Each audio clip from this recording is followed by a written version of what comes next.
نظام تعلیم اور ہے، نظام تربیت اور تو الگ الگ ہے، اور اس پر گفتگو کرنے والے بھی الگ الگ ہیں. بس میرے حصے میں نظام تعلیم کیوں اکابر کے زمانے سے چلا رہا ہے. نظام تعلیم میں جو کمیاں پیدا ہوئی وہ کیا پیدا ہوئی ہیں اور ان کی اصلاح کی کیا راہ ہے. نظام تعلیم مجھے نہیں پیش کرنا. نظام تعلیم تو اکابر کے زمانے سے چلا آ رہا ہے، لیکن وہ جو اکابر کے زمانے سے نظام چلا آ رہا تھا اس میں یہ واقعہ ہے کہ کمیاں پیدا ہوئی ہیں، اور جب کمیاں پیدا ہوئی ہیں تو اس کی دور کرنے کے طریقے بھی ہونے چاہیے. تو اصل موضوع میرا نظام تعلیم نہیں، نظام تعلیم میں خامیاں جو پیدا ہوئی ان خامیوں کا کیا علاج ہے، یہ اصل موضوع ہے میرا. بزرگ اور بھائی اور حضرات علماء کرام اکابرین میں منت،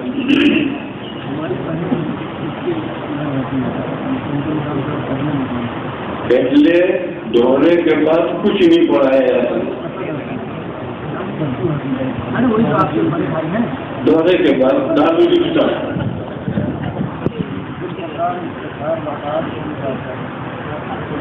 زمانہ جب آگے بڑھا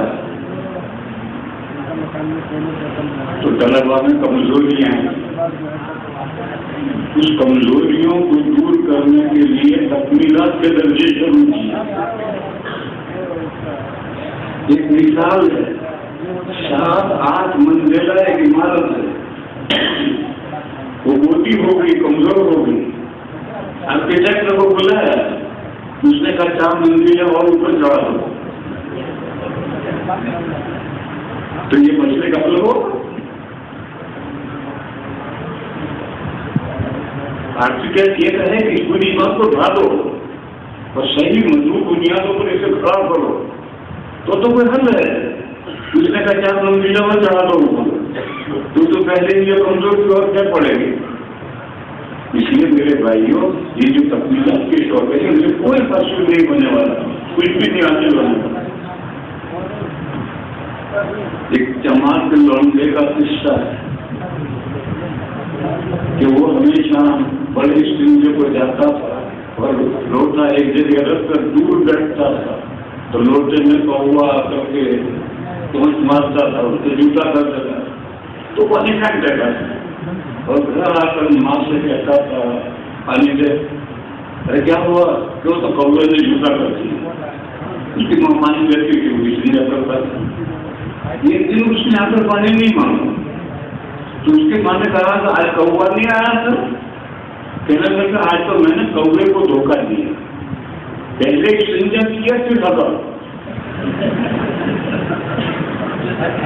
تو ہم نے قرآن پڑھا لیا، حدیث پڑھا لی، فقہ پڑھا لیا، سارے کر لیا.